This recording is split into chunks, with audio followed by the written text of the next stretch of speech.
Okay, so Lizzy Banks, we just finished that brutal 8th stage of the Giro. Can you talk us through exactly how it went, at least until the bottom of the climb?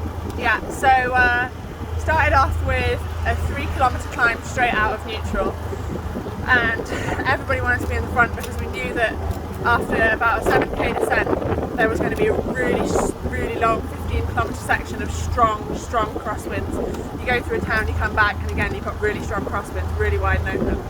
So as soon as we hit that, we were all in the front. As soon as we hit that front bit, it just started exploding. At the beginning we were all in the front group, and then there was a split. Emma, Marlon, Michaela and Neve were in the front group, and Elise and I were in the second group. Elise and I were really pulling and trying to open up a second echelon, but there wasn't that much cohesion and it was really hard work, so I was pulling really hard. Neve then got dropped from the first group, couldn't hold the wheel, and came back into our group.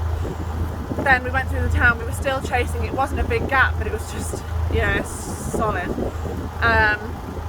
Then Michaela, who was in the front group, she's in the leader's jersey, in the White Young Riders leader's jersey, she had a puncture or a problem with her bike, I'm not sure, and her radio wasn't working, so she then had to have a bike change, managed to get into our group.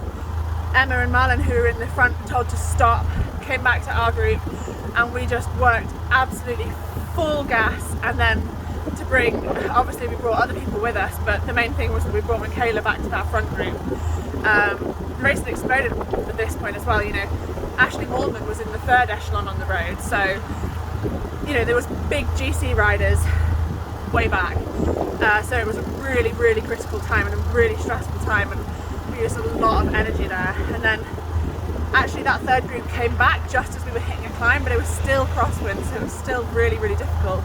And then going up that climb up to a plateau, it was just so, I mean, I'd gone into the red so much already in the crosswinds that usually I wouldn't find a climb like that difficult, but I was just overheating and really struggling.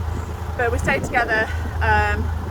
Marlon and Emma got dropped at that point, and then Elise actually punctured after we'd got back to the front echelon, so then she'd gone back. Oh, it was just carnage all day, and then we kind of went along the top of the plateau.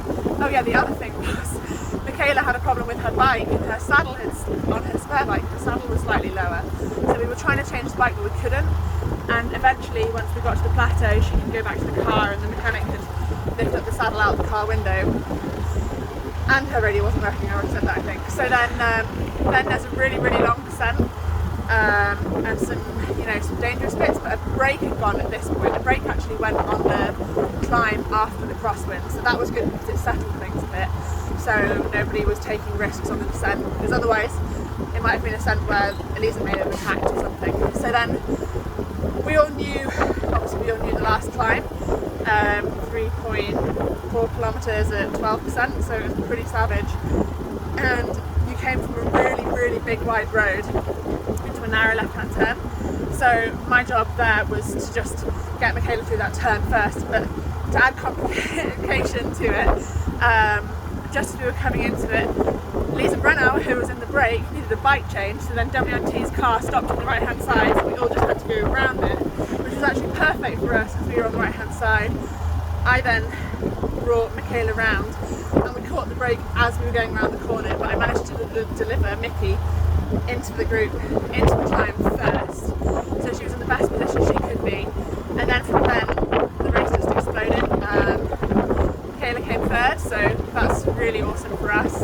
I just had to do my own effort to get to the top to try, and I think I was 9th on GC this morning after Annemiek had to abandon, and so we didn't know what was really happening behind, so I just did my own effort to the top to see what happens. I wasn't planning to ride for GC, but that's just the way it ended up going. So yeah, I had nothing left when I got to the top. I gave everything for the team today, but when I saw Michaela at the top and she told me she got third on the stage, you know, on maybe not the hardest, maybe stage 2 was the hardest, but you know, the real GC stage, I can't describe how proud I am of her. So.